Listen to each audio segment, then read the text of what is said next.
Okay. All right, let's get going because, all right, quiet please. So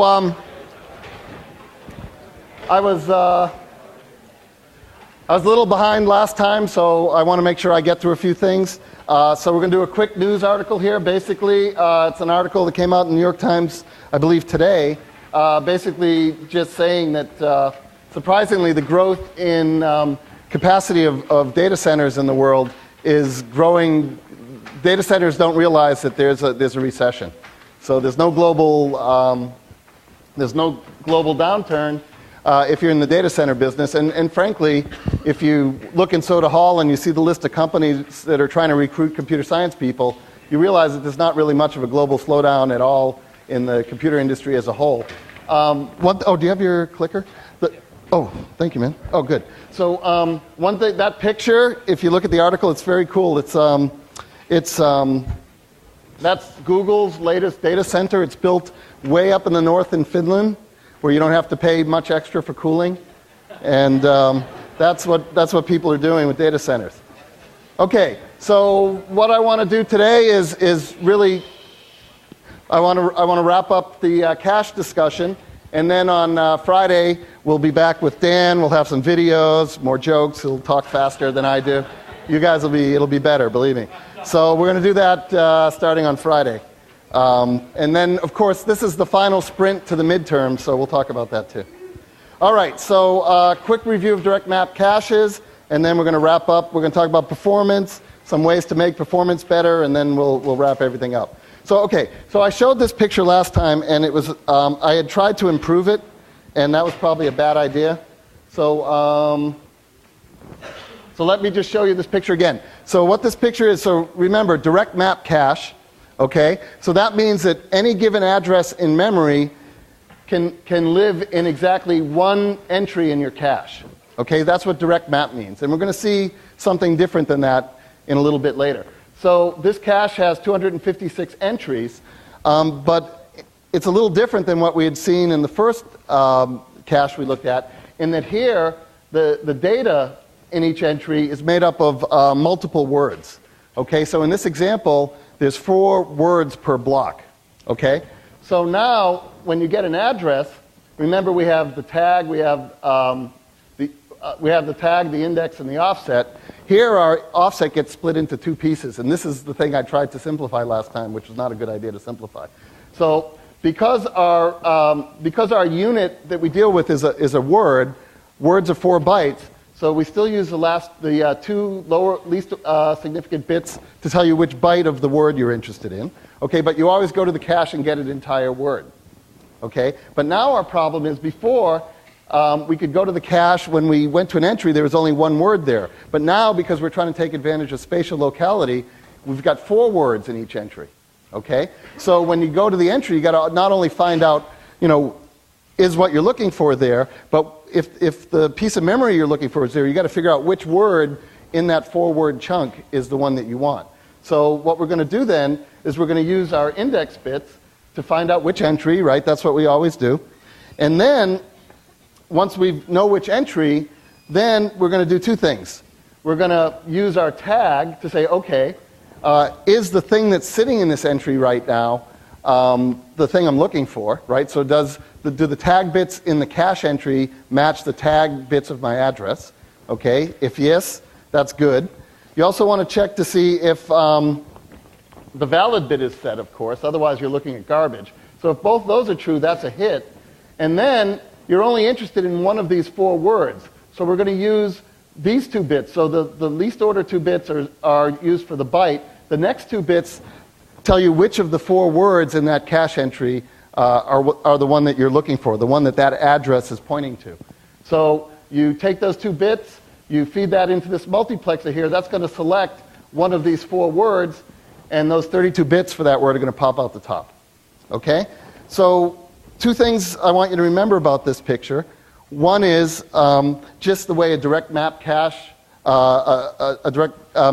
works, where for any given address, there's only 1 place it's going to be in the cache if it's there.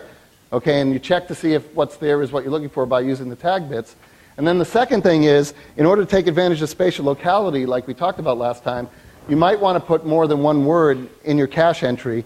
And if you do that, you need more offset bits to find the word that you're looking for. All right? So that's review. Any questions about that before I move on? All right, cool. I will not change slides before lecture again. That was my promise. Okay, so now let's talk about performance, okay? Because that was actually what I wanted to do last time when I showed you the metrics for Moneyball, right? Why performance is important. Okay, so let's take a big step back and think about how do we think about performance in a computing system, okay? So computers have this thing called a clock, right? Processors have a clock, and that clock ticks at a regular interval, and that's the thing that determines how fast things are going to happen. That's what determines how fast things are going to happen inside the processor, okay? So each tick of the clock is called a clock cycle, okay, and that's some unit of time, a very small unit of time. And the clock rate, or the clock frequency, basically says how many times that clock ticks per second. Okay, so if you read about a processor, you're thinking of buying a machine, and it says, this has a 3 gigahertz processor, okay, that's telling you how fast that clock is ticking, okay, in that processor. And it's ticking at 3 gigahertz a second. And what that means is it's ticking 3 billion times a second, okay? So the clock rate tells you how many ticks there are per second.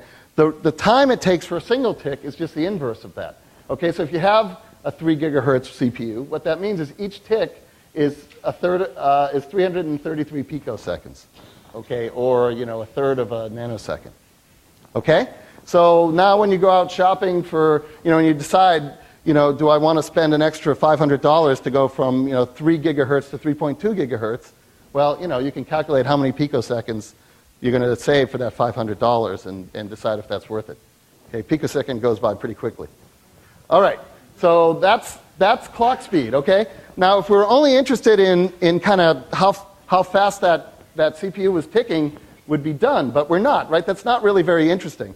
When you're trying to make the decision, should I go with the 3 gigahertz machine or should I go with the 3.2 gigahertz machine, you'd really like to know what that means for you when you're running a program, right? Because that's really what you care about. You don't actually care how fast the CPU is ticking. So we want to really think about how fast we can run instructions, okay? And in particular, the time it's going to take to run a program, so how many seconds per program, okay, that depends on the product of 3 things, okay? First of all, how many instructions are there in the program? And these are instructions at the machine level. So this is after you've taken your C, you've compiled it into assembler, that assembler has been translated into machine code. It's how many of those instructions are there, okay? Actually, let me go through this way.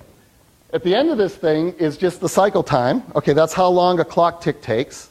Okay, so you know how many instructions there are in your program. You know how long a clock tick takes. Then all you need to know is this thing called CPI, okay, which is the clock cycles per instruction, so clocks per instruction, okay? So basically, the amount of time that your program is going to take is the number of instructions you have times the average number of ticks that go by for each instruction, that's CPI, times the length of a tick, okay? So when we put all that together, then we can figure out how fast a machine is going to be for running our program, okay? All right, good. So what does this have to do with caches? Oh, okay, one other thing. We'll talk about CPI in a bit, but you might be interested to know, okay, when would you have a CPI of 1? So one clock cycle, one instruction happens in one clock cycle. Actually, Dan's already talked about this. There are certain operations like what, add and, add immediate and those kind of boring operations. Those happen in a single clock cycle. Okay, so that's, for that, that's CPI 1. When might you have a CPI greater than 1? What kind of instruction might take longer than a single clock cycle to run? Yeah. Yeah, load or store, thank you. Right. You go to memory isn't that fast. Chances are that's going to add into your CPI, your average clocks per instruction. And so that's why this is relevant to caching, or why caching is relevant to to performance. Okay? So we're going to talk about what caches do to CPI. Bonus question, can CPI ever be below 1? Can you ever run instructions on average faster than 1 clock tick per instruction? Yeah. Yes, and the answer is yes. And the big idea, the great idea of computer architecture that makes that happen is parallelism, exactly. So if you can do multiple things in a clock tick, your average cycles per instruction is going to be less than 1. Okay, or at least that's going to bring down your average CPI. Okay, so it's really interesting, right? You have this idea of a clock that's ticking at this constant rate, and you say, oh boy, it must be really easy to figure out what computer performance is going to be. But it's really not, because some instructions take longer than others. Individual instructions might take a different amount of time depending on whether you have a cache hit or not, okay, or other properties, like where in memory things are located. Or if you're doing a good job of different kinds of parallelism, you can even do better than a single cycle per instruction. Okay? So you sort of have the whole gamut. So you really have to understand what's going on in the whole system in order to really understand the performance. Okay? And caches are a big part of what's going on in the system. Okay? All right. So let's start thinking a little bit about how we're going to think about performance in a memory system, or in a cache system. So the first concept is this thing called average memory access time, or AMAT. Okay? And AMAT is just, when I have a memory request, let's say a load. Okay, so we're doing a read. How long is that going to take? And remember, our unit of time is a clock tick, or a cycle. All right? So AMAT is pretty simple. It's basically just however long it takes. So let's say I make a request and I go to, I've got a load command. I go to the level 1 cache, and if it's there, that's a hit. That costs me a certain amount of time. Okay? And in particular, we want to build our level 1 cache so that it never takes longer than a clock cycle to give us the answer. Okay? So in general, the cost of a hit to level 1 cache is going to be a clock cycle. Okay? Unfortunately, when you go to the cache, what you're looking for might not be there. Okay? So it takes you a cycle to figure out, to go to the cache and return what you're looking for. The problem is, what if it's not there? Well, then, as you know, we've got to go out and find the thing that's not in the cache. Okay? And so far, if you've just got level 1 plus memory, what that means is, you get a load command, you look in level 1 cache, if it's not there, you go to memory. Okay? Well, how much is that going to cost? Well, that's the miss penalty. Okay, so that's the time it takes to go to memory. Okay? And then the question is, how often do you have to go to memory? Well, that's your miss rate. So remember when we talked about how good we were doing with the cache, we had a bunch of requests, and every time we had a hit, we said, great, that's a hit. Every time we had a miss, we said, oh, too bad, that's a miss. And then at the end, we looked and we said, hey, what was our miss rate, right? What percentage of the time did we go to the cache and not find what we were looking for? So the average memory access time is really the cost of a hit, the time of a hit, plus the percentage of times you have a miss times how long it takes you to service that miss. Okay, and that's the simple AMAT calculation. Okay, so here's an example. So let's say you've got a processor that's got a 200 picosecond clock. When you miss in the level 1 cache, you go to memory, and that costs 50 clock cycles. Okay, so think about that. 50 clock cycles. That's 50 instructions. Or if your CPI is better than 1, that's more than 50 instructions. Okay? Now let's say you've got a pretty decent miss rate of only 2%. Okay, so 2% of your request to the L1 cache miss. All right, and if you hit in the cache, that's 1 clock cycle. Okay, so a hit is 1 cycle, a miss is 50 cycles, and you miss 2% of the time. Okay, so you plug that into the AMAT calculation, and what you find out is that ends up being 400. Your average memory access time is 400 picoseconds. Okay, so in general, in this particular system, loads your CPI for a load is going to be 2 on average. Okay, through that calculation. Question? CPI is dependent. Okay, so, CPI is dependent on the processor and the instruction, and whether you're doing things in parallel and whether you're finding things in the cache.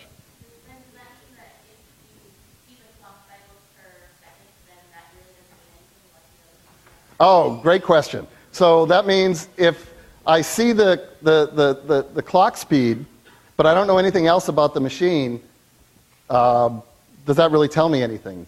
And the answer is not really. So, you can easily have a 3 gigahertz or 2 gigahertz machine if you have the caches set right and the processor's built the right way. It's going to be much faster than it's going to run your program much faster than a 3 gigahertz machine, even though that little heartbeat in the 3 gigabit machine, the 3 gigahertz machine is going faster. Okay, so that's why when you're buying your laptop or whatever, you might want to look at the processor speed, but there's a lot more going on. That's exactly the point. Okay, and part of that is the way the cache works. Yeah.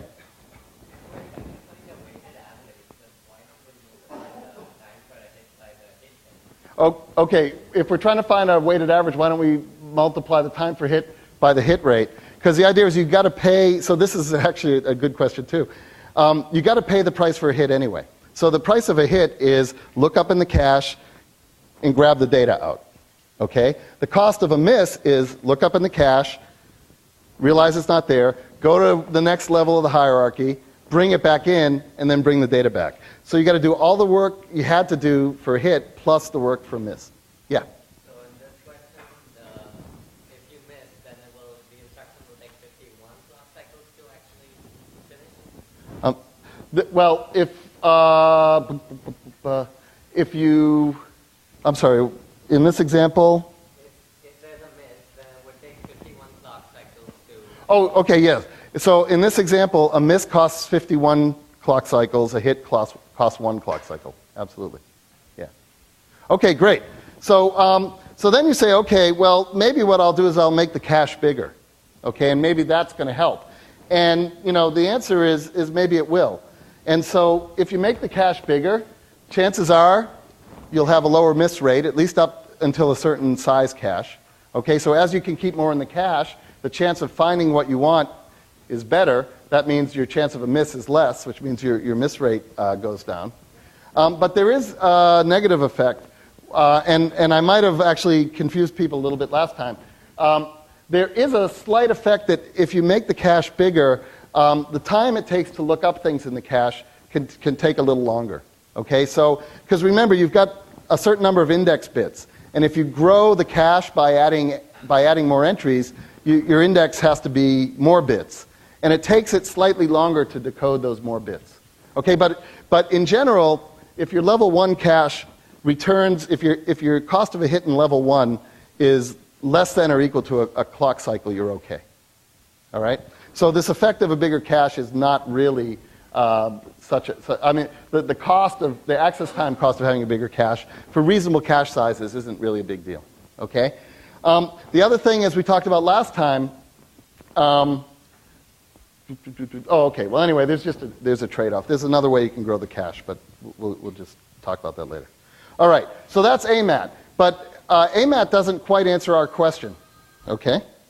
So now let's close the loop. Okay. And now let's say, all right, how do we figure out the speed of our program when we worry about the cache hierarchy as well? Okay. And that's what this is. So CPU time is instruction count times the average CPI times the cycle time. Okay, that's the equation I showed you before. Now, what does that mean when you worry about the memory hierarchy? Well, the CPI expands into this expression, which is it's the ideal CPI. It's kind of as fast as the processor can really run, plus whatever you spend on average stalling for memory or for a miss in the cache. Okay, so basically you want to penalize the CPI by the AMAT. Okay? All right, so this is sometimes called the CPI stall. Oh, jeez, how did I do that? All right. Anything interesting there? Uh-oh, now we're really in trouble. There we go. Weird. This line is... all right, hold on a second. I want to make sure I show you my slides, not somebody else's. Okay, that was exciting. Okay, so now we need a memory we need a model for memory stalls. All right, and pressing very carefully here. memory stall cycles, so the amount of time, the number of cycles we're going to wait for memory is basically how many times we access memory per instruction on average, times the miss rate, times the miss penalty. Okay? So the thing we were missing before, no pun intended, was this idea of what percentage of instructions actually access memory. Okay? So, and right now we're focusing on reads, not necessarily on writes. Writes are slightly more expensive than reads, as we talked about before. Okay, so, basically, if you go back, if you look at this equation, if your processor gets faster, right? So if you get a faster clock, that's actually going to change this. Well, actually, let me do it on the slide that it was supposed to be. So if you can do a better job in CPI, and you can make that ideal CPI go down, okay, so maybe add more parallelism, and so the number of cycles per instruction goes down, then you've got to be a little careful, because that means that your memory is going to be more expensive, right? So, for example, relatively speaking. So, for example, here's a processor. Let's say the CPI ideal is 2. Okay, so if you don't worry about memory, you basically, on average, it costs you 2 cycles to execute an instruction. Okay, this is slightly different numbers. You have a 100-cycle miss penalty. Okay, and let's say that 36% of your instructions are loads or stores. So 36% of your instructions go to the cache. Okay, they need something from memory. Okay, now remember we've got an instruction cache and a data cache. Typically you do really well in the instruction cache in terms of hits because oftentimes you're going sequentially through a program or you're in a tight loop. Okay, and the instruction cache does a really nice job. So let's say your miss rate for the instruction cache is 2%. Your data cache, you have locality, so it's worth it, but maybe not as much locality. So let's say that that's a 4% miss rate. Okay, so if you do the math on that, then 2% of let me make sure I get so 2% of all your instructions miss in the instruction cache. So that's you pay a penalty of 100. Okay, so every instruction there's a 2% chance that it's going to miss. If it does miss, that's 100 cycles. Okay, so that's for every instruction because those are misses out of the instruction cache. Plus 36% of those instructions access the data cache, and 4% of those are a miss. Okay, and again, a miss costs 100.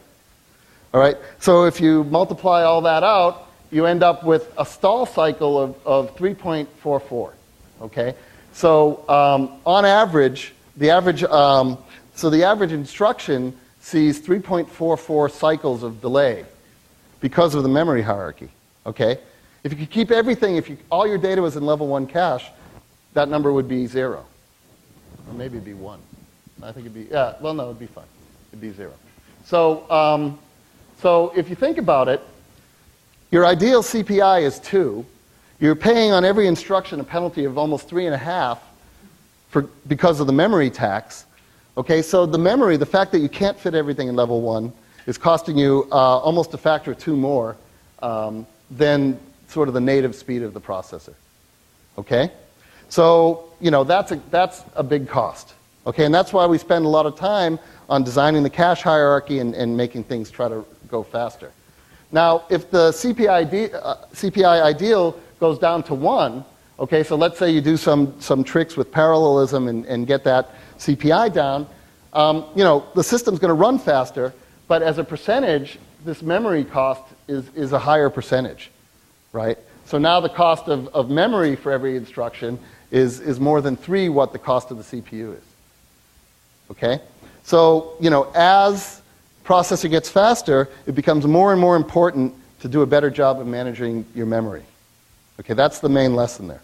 Okay? And that's why as processors have been getting faster, there's been more and more cache put on them. Okay? And then, some other questions you can deal with later. So, okay, so given that if we're not careful, it's very easy for the memory portion of what we do to outweigh the actual processing portion of what we do. We want to be really, really smart about how we handle memory. So let's try to be a little smarter. Okay? So we've got our CPU. We've got our level 1 cache, right? That's our cute little abbreviation for cache, the $sign. So what we're going to do, the way we talked about it before was, you look, the CPU goes to level 1. If it's not in level 1, you go out to memory. Okay? And go to memory was, a horrible expense, 50, 100 cycles, right? So 100 times slower than the processor runs. Okay? So it's really slow. So what if we said, okay, rather than just having that very stark reality of if it's not in level 1, it's in memory, what if we try to take advantage of a little more real estate on our chip and put some more cache in there? So that comes up with the idea then of a level 2 cache. And so now what we're going to do is if we have a request, we go to the level 1 cache. If it's in there, that's a hit, we return. If it's not in there, that's a miss. And instead of going to memory, we look it up in the level 2 cache. Okay, and level 2 cache works very much like the level 1 cache. It's just going to be a lot bigger and a little further away. Okay? So great, if it's in the level 2 cache, that's a hit. We bring it back into the level 1 cache, and we return it to the CPU. Okay? So again, temporal locality says if we access that thing, we're probably going to access it again soon. So we put it in the level 1 cache as well as returning it to the CPU. So that when the CPU asks for it the next time, it's in level 1. Okay? If when you go to level 2 it's a miss, all right, well then we're going to go to memory. Okay? And when we go to memory, we're going to bring it into level 2 because of temporal locality. We're going to bring it into level 1 because of temporal locality, and we're going to give it to the CPU. Okay? So basically, the requests go from the highest part of the hierarchy down to the lowest part, and the data flows back up from, it gets put in the next higher level, the next higher level, the level 1, and given to the CPU. Okay? Yeah?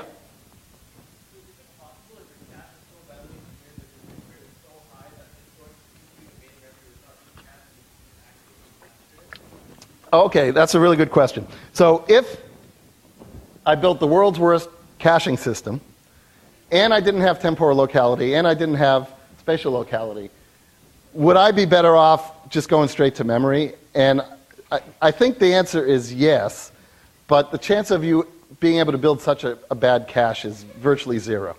And it's because you're going to get, even just think about the instruction cache. You're here, you go to the next instruction, you go in the next instruction, you're in a loop, you go back to the top. You can't avoid that. Even if you wanted to, it's hard to avoid that. So the answer is yes, the cache, and it's a really good point. The cache certainly adds complexity. I'll show you actually in a second some measure of what it adds. But it pays off tremendously. Okay, so let's talk about these multiple levels. So typically, level 1 is on the same chip as the processors. I'll show you a picture in a second. Level 2 is often on the same chip nowadays, and even level 3 is on the same chip. And one difference is that level 1, you typically have an instruction cache and a data cache, and level 2 is typically what's called a unified cache, meaning all the memory requests, whether they're for instructions or for data, go to that cache. Okay? And level 3 is also unified. Okay, so now in this so it's a pretty simple concept, I hope, because we've been talking about memory hierarchies for a while now. But you have to redo your AMAT calculation, right? So now, instead of it being just the L1 hit times the cost of an L1, plus the L1 miss rate times the cost of a miss, it gets a little more complicated in that the cost of an L1 miss depends on how long it takes you to get to get a hit in the level 2, plus your miss rate at level 2 times how much it costs you when you miss in level 2. Okay? And if you can imagine, if you have a level 3, well, the miss penalty of level 3 is the cost of a hit in level, the miss penalty at level 2 is the cost of a hit in level 3, and so on.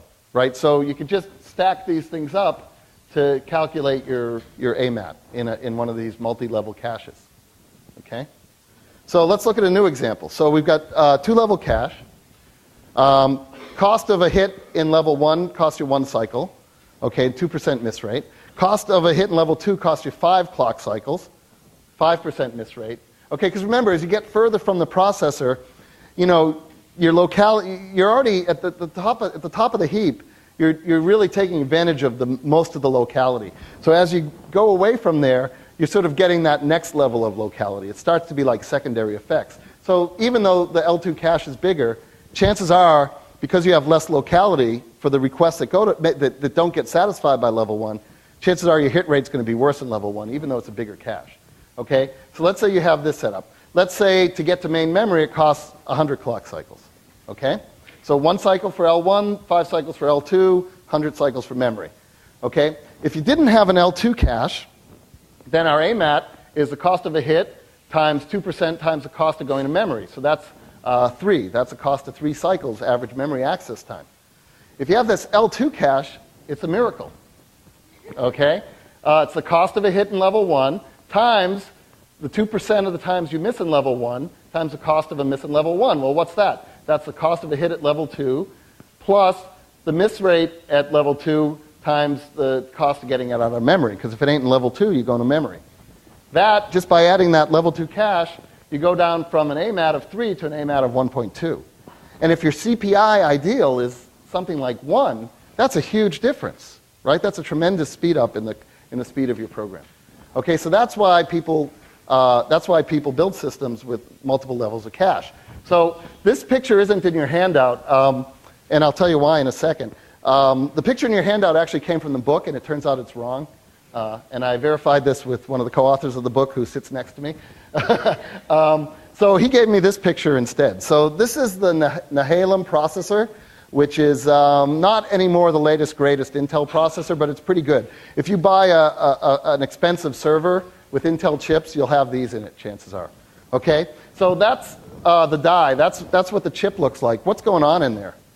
Okay. Well, you got cores. Okay, so each core is a processing unit. We're going to talk about that later, not really today. But the Nehalem has 4 cores. So if you look at all that stuff that's going on there, you'll see you've got 4 cores. Interestingly, 2 of them are kind of facing this way, and 2 of them are facing the other way. If you look at what's going on in the transistors there. Okay, but what do we care about that? Well, we don't yet. But what we care about is this. It's this whole space, all these transistors, all this real estate on that chip is L3 cache.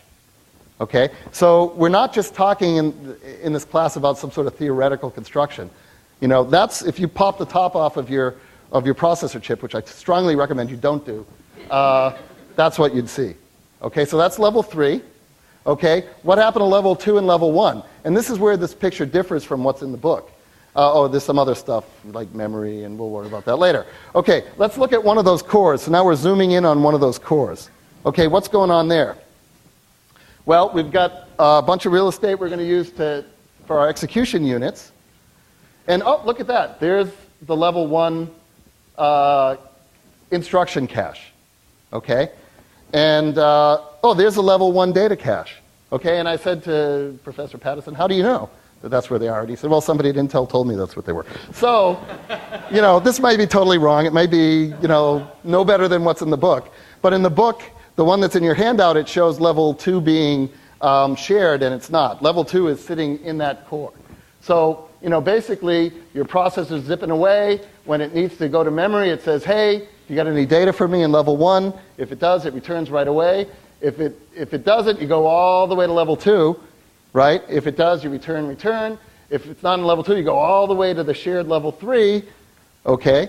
And then you return. If it ain't in level 3, you know, take a coffee break, right? You're going all the way out to memory, and then you got to come all the way back. Okay? So this stuff is real. It's in, you know, you're doing your Facebook page right now. You're doing your Facebook page because of that. And that's why it's running fast. And I know you're not doing your Facebook page. I'm just joking. Okay. So, yeah, quick question. Yes. So level 1 is split typically into 2 caches, one for instruction, one for data. The reason that is that the instruction access pattern is so different than the data pattern that you can get a lot of benefit by separating them. A couple more quick questions. Yeah. Yeah, see, this is the part, I'm with you. Why would you put the instruction one over there? I don't know. I really don't know. Well, I'll try to ask again. Okay? But I agree. I looked at this and I'm like, well, if I was building this thing, I'd put the instructions right there.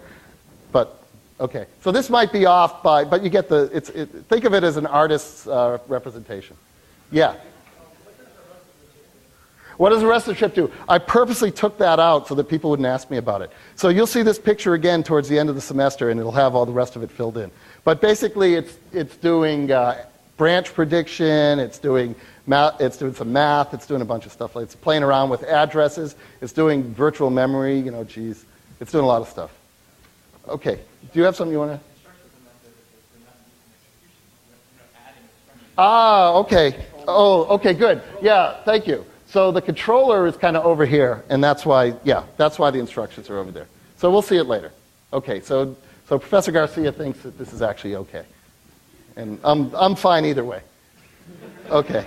All right. Because no matter what, these things are they're that big, right? I mean, how much could it possibly matter? No, it matters a lot, actually. It matters a lot. It really matters a lot. If you're a database guy like me, it hardly matters. But if you're designing processors, it matters a lot. Okay, so why might you miss from the cache? This is in the book. And there's the 3 C's of cache misses. There's compulsory misses, which are, when you fire up your machine, you start your process, all the valid bits in the cache are set to 0. So the first access to an item, there's no way it's going to be in the cache. And then even, the first time a program ever accesses an item or an address, that's going to be a miss, unless you brought it in bigger. So let's stick with the valid bit thing. So, when you start up with an empty cache, you're going to miss until the cache fills up. Okay, that's a compulsory miss. Capacity miss is what we've been talking about, which is, the L1 cache is this big, the L2 cache is this big, the L3 cache is this big, memory's that big, and disk is, much, much bigger than that, 100 times or 1,000 times bigger than that. So you just can't fit everything. That's called a capacity miss. Okay, so the thing you want just isn't there because it didn't fit. And the one that's the trickiest is this thing called the conflict miss. Okay? And that is, if you remember, when in our direct map cache, when we look at a cache entry, we check the tags and see, is this thing at the entry the thing at the address that I'm looking for? Is it representing the memory of the address I'm looking for? And if the tags don't match, then that means there's something in the cache entry, but it's not what you're looking for. Okay? That's called a conflict. Okay? Because when you read something into that cache entry, it overwrites something or it kicks something out. Okay? It may be that you really wanted to use both those two things at the same time, but unfortunately in the direct map cache, they have to end up in the same place. That's called a conflict miss. Okay? So if you want to speed up your cache, what can you do? Compulsory, you're stuck. Okay? Unless you sort of could come up with a clever way of preloading it. Okay? Capacity, you can solve that by, to some degree, making the cache bigger, but there's a limit to how much that's going to do. And then the third thing you can do to speed things up is to try to remove these conflicts. Right? So try to minimize the amount of time I get into trouble because two things I want near each other happen to map to the same place in the cache, so I can only keep one of them. Okay, and that's what we're going to talk about next. Okay, so we talked about direct map cache. The alternative is something that's called a fully associative cache. So direct map cache says, given an address, I look at the index bits, and that tells me the one exact place in the cache that thing could be. Okay? Fully associative is total opposite. It says, that address can be anywhere in the cache. Okay? That's fully associative, so there's no restrictions. Now, there's a middle ground, which actually turns out to be the best of both worlds, which is what's called a set associative cache. And in fact, it's called an n-way set associative cache, where n-way says how many things are there in the set. So in a set associative cache, any given address, instead of mapping to a particular one single block in the cache, maps into a set of blocks. Okay? And n-way says how many blocks there are in that set.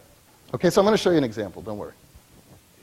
Okay, so just pictorially, direct map cache, if I'm looking for this particular page, the only place it could possibly be is in this entry, right? And in a set associative cache, and this is a two-way set associative cache, my entries are effectively two blocks, or two ways, they call them. Okay, so anything that maps to set 0 could either be in this entry or this entry. Anything that maps to 1 can be either to this entry or that entry. And fully associative doesn't even have that restriction. That item, that address might show up anywhere in the cache. Okay? So if you think about it, block associative is relatively, direct associative is very, direct block is very easy because you just look up the index, boom, go into the cache. If it's there, great. If it's not, you got to get it. Associative, you kind of got to poke around a little bit. You got to look to see, it could be in multiple places. So you got to hunt around a little bit. Okay, so let's look at why you might want to do this. So this is a direct map cache, and it's just a simple access pattern. We access address 0, then address 4, then address 0, and address 4. Okay? And basically, if 0 and 4 map into the same cache entry because of our direct cache, well, you read in 0, that's a miss. Then you go to get 4, well, 0's in there. You check, oh, no, I need the thing with tag 1, but what's in there has a tag 0. So, oh, that's a miss. So I bring in 4. Now I access 0 again. What's in there has tag 1. That's not what I'm looking for. What I'm looking for has tag 0. So I have to read that in. And it just goes on and on. So here, you're getting exactly, this is your case. This is, you've done all this work to build a cache, and you're getting absolutely no benefit out of it. And you're paying the price of all that real estate. Okay? Yeah, quick question? So direct mapping is the simplest. Direct, yeah. So why don't we just optimize the compiler to work best with that? Well, okay, so direct mapping, the question is that direct mapping is the simplest one, so why don't we optimize the compiler to work with that? It's an interesting question, but sometimes it's out of the compiler's control.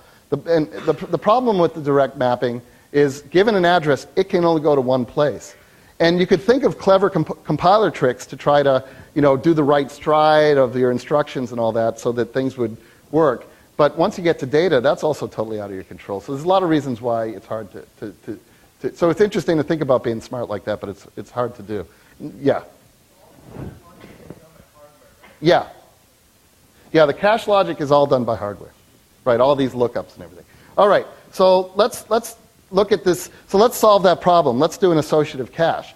So we want to move from a world, we'll do two-way first, because that's easier. So we want to move from a world where any cache, any address can only end up in one entry in the cache to where it can be in two. That's a two-way associative cache. So basically, this block, this first address, can end up in either entry 0 or entry 1. Okay? This green block can end up here in set 1 in either entry 2 or entry 3. Okay? So that's your cache. So before you could only go to one place, now you get to go to 2. And so how are we going to do that? Well, again, we're going to play with the interpretation of the address. So, if we have entries that are a word in length, okay, so we need 2 bits at the end to say which byte we're interested in. So we're not going to, that's our byte offset, okay? Then we have 2 sets in this cache, because it's a cache of 4 entries. It's a two-way associative cache, so you have 2 entries of 2 lines each, okay? So what that means is we need another bit. We need the next bit to tell us which set is it in. Is it in set 0 or set 1? Okay, so the index here becomes, basically becomes 1 bit.